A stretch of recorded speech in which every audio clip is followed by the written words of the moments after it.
Hi everyone. So ಇವತ್ತಿನ ವಿಡಿಯೋದಲ್ಲಿ ನಾವು sexual reproduction in flowering plants ಬಗ್ಗೆ ಓದೋಣ. ಸೊ ಇದು line by line NCERT explanation ಆಗಿರುತ್ತೆ. ಸೊ ಈ ವಿಡಿಯೋ ಮಾಡುವಂಥ ಮುಖ್ಯ ಉದ್ದೇಶ ಏನು ಅಂತ ಹೇಳಿದ್ರೆ, so NCERT line to line explanation ಬೇಕು. ಸೊ ಯಾವ್ದು ಇಂಪಾರ್ಟೆಂಟ್ ಅಲ್ಲ, ಎಲ್ಲಿ ಫೋಕಸ್ ಮಾಡಬೇಕು, ಸೊ ಕಾಂಪಿಟೇಟಿವ್ ಎಕ್ಸಾಮಿಗೆ ಯಾವ್ದು ಇಂಪಾರ್ಟೆಂಟು ಅಂತ ತುಂಬ ಗೊಂದಲಗಳಿರುತ್ತೆ. ಆ ಗೊಂದಲಗಳನ್ನೆಲ್ಲ ಕ್ಲಿಯರ್ ಮಾಡಲಿಕ್ಕೆ so we are starting this and we will be starting with sexual reproduction in flowering plants. So basically ನೀವು ನೋಡೋದಾದರೆ ಫಸ್ಟ್ ಪ್ಯಾರಾಗ್ರಾಫಲ್ಲಿ ಇಂಟ್ರೊಡಕ್ಷನ್ನ ಕೊಟ್ಟಿದ್ದಾರೆ. ಸೊ ಯಾವುದ್ರ ಬಗ್ಗೆ ಇಂಟ್ರೊಡಕ್ಷನ್ ಕೊಟ್ಟಿದ್ದಾರೆ? ಸೊ ಫ್ಲವರ್ಸ್ ಅಂದರೆ ಏನು, ಫ್ಲವರ್ಸ್ ಹೇಗೆ ರೀಪ್ರೊಡ್ಯೂಸ್ ಮಾಡುತ್ತೆ, ಸೊ ಫ್ಲವರ್ಸ್ ನಮಗೆ ಯಾಕೆ ಇಂಪಾರ್ಟೆಂಟು ಅನ್ನೋದ್ರ ಬಗ್ಗೆ ಹೈಲೈಟ್ ಮಾಡಿದ್ದಾರೆ. ಸೊ ನೀವು ಅದರಲ್ಲಿ ಏನು ತಿಳ್ಕೋಬೇಕು? So line to line ma'am ಈ ಪ್ಯಾರಾಗ್ರಾಫಿಂದ ಏನಾದರೂ ಇಂಪಾರ್ಟೆಂಟ್ ಬರುತ್ತಾ? So nothing important with this paragraph, it is just an introduction. So ನೀವು ನೋಡೋದಾದರೆ are we not lucky the plants reproduce sexually. So ನಿಮಗೆ ಬೇಸಿಕಲಿ ರೀಪ್ರೊಡಕ್ಷನ್ ಅಂತ ಅಂದರೆ ಏನು ಅಂತ ಗೊತ್ತಿರುತ್ತೆ. It is a process in which organism reproduce ಅಲ್ವಾ. So ಈ ಪ್ರಾಸೆಸ್ಸಲ್ಲಿ ಎರಡು ಟೈಪ್ಸ್ ಇದೆ. ಒಂದು ಸೆಕ್ಷುವಲ್ ರೀಪ್ರೊಡಕ್ಷನ್ ಇದೆ, ಇನ್ನೊಂದು ಅಸೆಕ್ಷುವಲ್ ರೀಪ್ರೊಡಕ್ಷನ್ ಇದೆ. ಸೊ ಬೇಸಿಕಲಿ ನಿಮಗೆಲ್ಲ ಲೋಯರ್ ಗ್ರೇಡ್ಸ್ನಲ್ಲಿ ಅಥವಾ 10th ಸ್ಟ್ಯಾಂಡರ್ಡಲ್ಲಿ 11th ಸ್ಟ್ಯಾಂಡರ್ಡಲ್ಲಿ ನೀವು ಓದಿರ್ತೀರ ಸೆಕ್ಷುವಲ್ ರೀಪ್ರೊಡಕ್ಷನ್ ಅಂದರೆ ಏನು, ಸೆಕ್ಷುವಲ್ ರೀಪ್ರೊಡಕ್ಷನ್ ಅಂದರೆ ಏನು ಅಂತ. It is a very basic question.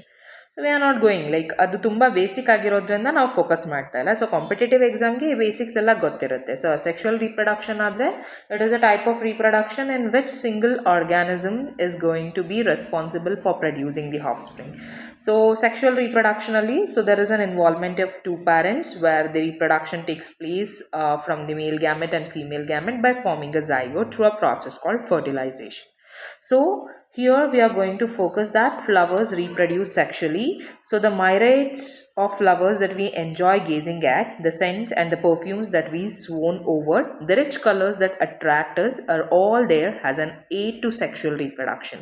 So sexual reproduction encourage ಮಾಡಲಿಕ್ಕೆ ಯಾವ್ಯಾವ ಪ್ರಾಸೆಸ್ ಇದೆ ಒಂದು ಫ್ಲವರ್ನಲ್ಲಿ ಅನ್ನೋದನ್ನು ಕೊಟ್ಟಿದ್ದಾರೆ. ಸೊ ಸೆಂಟ್ ಇರ್ಬೋದು, ಸ್ಮೆಲ್ ಇರ್ಬೋದು, ಅದರಿಂದ ನಾವು ಪರ್ಫ್ಯೂಮ್ ಯೂಸ್ ಮಾಡ್ತೀವಿ, ರಿಚ್ ಕಲರ್ ಆಗಿರ್ಬೋದು ಅಟ್ರಾಕ್ಷನ್ ಮಾಡಲಿಕ್ಕೆ. ಸೊ ಇದೆಲ್ಲ ಏನು ಮಾಡುತ್ತೆ, ಒಂದು ಫ್ಲವರಿಗೆ ಸೆಕ್ಷುವಲ್ ರೀಪ್ರೊಡಕ್ಷನ್ನ ಮಾಡಲಿಕ್ಕೆ ಹೆಲ್ಪ್ ಮಾಡುತ್ತೆ. So flowers do not exist only for us to be used for our own selfishness.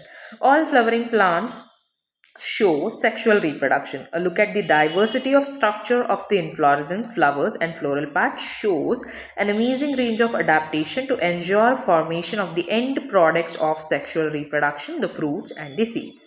So ನಮಗೆ ಮಾತ್ರ ಉಪಯೋಗಕ್ಕೆ ಬರುತ್ತಾ ಫ್ಲವರ್ಸು? ಡೆಫಿನೆಟ್ಲಿ ಇಲ್ಲ. ಸೊ ನಮಗೆ ಮಾತ್ರ ಅಂದರೆ ಇಟ್ ಬಿಕಮ್ಸ್ ಹ್ಯೂಮನ್ ಸೆಲ್ಫಿಶ್ನೆಸ್ ಅಲ್ವಾ.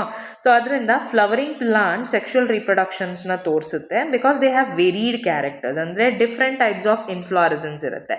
ಸೊ ನಿಮಗೆ ಇನ್ಫ್ಲಾರೆಸೆನ್ಸ್ ಅಂದರೆ ಏನು ಅಂತ ಆಲ್ರೆಡಿ ಗೊತ್ತಿರುತ್ತೆ. ಸೊ ಇನ್ಫ್ಲಾರೆಸೆನ್ಸ್ ಅಂದರೆ the different kind where the flower is going, the arrangement of flowers in the axis of the plant. So different structures ಇರುತ್ತೆ. So flowers and floral parts and they are amazing range of adaptation. So ತುಂಬ adaptations ಮಾಡ್ಕೊಂಡಿರುತ್ತೆ ತನ್ನನ್ನು ತಾನು sexual ರೀಪ್ರೊಡಕ್ಷನ್ನಲ್ಲಿ involve ಮಾಡಲಿಕ್ಕೆ.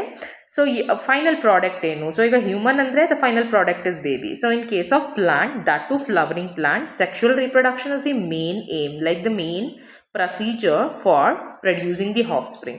So final product is the fruit and the seed. ಹಾಗಿದ್ರೆ ಈ ಚಾಪ್ಟರ್ನಲ್ಲಿ ನಾವು ಯಾವುದನ್ನು ಫೋಕಸ್ ಮಾಡ್ತಾ ಇದ್ದೀವಿ? ಸೊ ಈ ಚಾಪ್ಟರ್ನಲ್ಲಿ ನಾವು morphology, structure and the process of sexual reproduction in flowering plant. So this is very very important students. So ಇದನ್ನು ಕೈಂಡ್ಲಿ ನೀವು ನೋಟ್ ಮಾಡ್ಕೊಳ್ಳಿ. ಸೊ ಮೇನ್ ಏಮ್ ಅಥವಾ ನಮ್ಮ ಗೋಲ್, ಈ ಚಾಪ್ಟರ್ ಯಾಕೆ ಓದಬೇಕು ಅಂತ ನಿಮ್ಮಲ್ಲಿ ಒಂದು ಕ್ವೆಶನ್ ಏನಾದರೂ ಬಂತು ಅಂತ ಹೇಳಿದ್ರೆ, so this is the answer for that question. So ಯಾಕೆ ಈ ಚಾಪ್ಟರ್ನ ಓದ್ತಾ ಇದ್ದೀವಿ ಅಂತ ಹೇಳಿದ್ರೆ, flowering plants plays a very vital role. Flowers are playing a very vital role ಅಲ್ವಾ. ಸೊ ಈ ಫ್ಲವರ್ಸ್ ತುಂಬ ವೈಟಲ್ ರೋಲ್ನ ಪ್ಲೇ ಮಾಡಲಿಕ್ಕೆ it has to reproduce. So which method it is using for reproduction? It is sexual reproduction. And you people know sexual reproduction ಅಂದರೆ ಏನು ಎತ್ತ ಅಂತ ಗೊತ್ತಿದೆ. ಹಾಗಾದರೆ ಈ ಸೆಕ್ಷುವಲ್ ರೀಪ್ರೊಡಕ್ಷನ್ ಆಗಲಿಕ್ಕೆ ತನಗೆ ಬೇಕಾಗಂಥ ಕ್ಯಾರೆಕ್ಟರ್ಸ್ ಅಥವಾ ಫೀಚರ್ಸ್ ಇರುತ್ತೆ ಅಲ್ವಾ. ಸೊ ಫೀಚರ್ಸ್ ಅಥವಾ ಕ್ಯಾರೆಕ್ಟರ್ಸ್ ಇರ್ಬೋದು. Features, okay just a second, yeah. So features, characters ಅಥವಾ ಸ್ಟ್ರಕ್ಚರ್ಸ್ ಇರುತ್ತೆ. ಸೊ ಆ ಸ್ಟ್ರಕ್ಚರ್ಸ್, ಎಕ್ಸ್ಟರ್ನಲ್ ಸ್ಟ್ರಕ್ಚರ್ಸ್ನ ನಾವು ಯೂಶಲಿ ಮಾರ್ಫಾಲಜಿ ಅಂತ ಕರಿತೀವಿ. ಸೊ ಎಕ್ಸ್ಟರ್ನಲ್ ಸ್ಟ್ರಕ್ಚರ್ ನಿಮಗೆ ಲೈಕ್ ಮಾರ್ಫಾಲಜಿ ಅಂದರೆ ತುಂಬ ಹೊಸ ವರ್ಡ್ ಅಂತ ಅನ್ನಿಸ್ಬೋದು, ಬಟ್ ಎಕ್ಸ್ಟರ್ನಲ್ ಸ್ಟ್ರಕ್ಚರ್ ಅಂದರೆ it is morphology. So morphology of flowering plants ಅಂತ ಹೇಳಿದ್ರೆ ಇದು ತುಂಬ ಇಂಪಾರ್ಟೆಂಟು. ಸೊ ಮಾರ್ಫಾಲಜಿ ಅಂದರೆ external structures R external features in the flowering plants, ಅದನ್ನು ನಾವು ಮಾರ್ಫಾಲಜಿ ಅಂತ ಕರಿತೀವಿ. ಇದೊಂದನ್ನು ನೋಟ್ ಮಾಡ್ಕೊಳ್ಳಿ. ಸೊ ಯಾವ್ಯಾವ ಸ್ಟ್ರಕ್ಚರು ಇನ್ವಾಲ್ವ್ ಆಗಿದೆ ಸೆಕ್ಷುವಲ್ ರೀಪ್ರೊಡಕ್ಷನಲ್ಲಿ, ಫ್ಲವರಿಂಗ್ ಪ್ಲಾಂಟ್ಸಲ್ಲಿ, ಸೊ ಅದನ್ನು ಈ ಚಾಪ್ಟರಲ್ಲಿ ನೋಡ್ತೀವಿ. So the main aim of this chapter is to study the morphology, structure and the process of sexual reproduction in flowering plant. So ಇದು ನಮ್ಮ ಇಂಟ್ರೊಡಕ್ಷನ್ ಆಗಿರುತ್ತೆ. ಸೊ ಹಾಗಾದರೆ ನೆಕ್ಸ್ಟ್ ಬಂದರೆ ಏನು? ಸೊ ನೆಕ್ಸ್ಟ್ ಏನಿದೆ ನೋಡಿ, flower, a fascinating organ of angiosperm. So flower is the main reproductive organ in a plant. ಅಂದರೆ angiosperm ಕ್ಲಾಸ್ನಲ್ಲಿ ಬರುವಂತಹ ಎಲ್ಲ ಪ್ಲಾಂಟ್ಸು ಏನು ಮಾಡುತ್ತೆ ನಿಮಗೆ? ಸೊ ಫ್ಲವರ್ಸ್ನ ಪ್ರೊಡ್ಯೂಸ್ ಮಾಡುತ್ತೆ. Okay, so it is a modified shoot with highly condensed internodes and leave specialised variously. ಅಂದರೆ ಒಂದು ಕಂಪ್ಲೀಟ್ ಫ್ಲವರ್ ಏನು ಮಾಡುತ್ತೆ ನಿಮಗೆ? ಒಂದು ರೀಪ್ರೊಡಕ್ಟಿವ್ ಆರ್ಗನ್ ಆಗಿ ಅದು ವರ್ಕ್ ಮಾಡುತ್ತೆ. ಓಕೆನಾ? ಸೊ ಬೇಸಿಕಲಿ ಹೀಗೆ ಬಂದರೆ human beings have had an intimate relationship with flowers since time immemorial. Flowers are objects of aesthetic, ornamental, social, religious and cultural value. They have always been used as symbols for conveying important human feelings such as love, affection, happiness, grief, mourning, etc. So ಇದೆಲ್ಲ ಏನಾಗುತ್ತೆ ಅಂತ ಹೇಳಿದ್ರೆ ನಿಮಗೆ like the uses of flowers ಅಂತ ಹೇಳ್ತಾರೆ. So uses of flower, it's not that much important while we are focusing on competitive and boards. So just an introduction purpose. And kottidare 5 flowers of ornamental value commonly called. So adella namgenu important ansodilla. So structure of flower mele ಒಂದು ಸ್ವಲ್ಪ ಗಮನ ಹರಿಸಿ. So structure of flower a little bit it plays a vital role. So we will draw it. So ಯಾವ್ದು important, ಯಾವುದ್ರ ಬಗ್ಗೆ ನಾವು study ಮಾಡ್ತೀವಿ ಅಂತ ಹೇಳ್ತೀವಿ. ಆ್ಯಂಡ್ ಸೊ ಇದರಲ್ಲಿ ನಿಮಗೆ ಯಾವುದೇ ಥರದ ಇಂಪಾರ್ಟೆನ್ಸ್ ಇರೋದಿಲ್ಲ.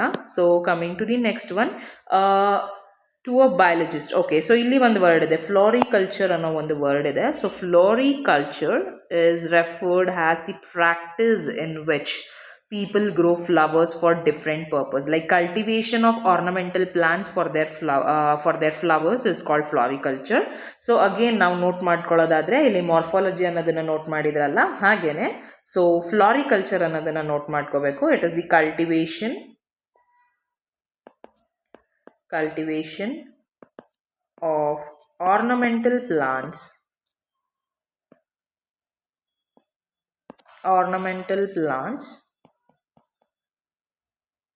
for their flowers. ಸೊ ಅದನ್ನು ನಾವೇನಂತ ಕರಿತೀವಿ? ಫ್ಲೋರಿಕಲ್ಚರ್ ಅಂತ ಕರಿತೀವಿ. ಸೊ ಪ್ಲೀಸ್ ನೋಟ್ ಮಾಡ್ಕೊಳ್ಳಿ ಇದನ್ನು. ಸೊ ಇದು ಒಂದು ಇಂಪಾರ್ಟೆಂಟ್ ಆಗುತ್ತೆ ನಿಮಗೆ.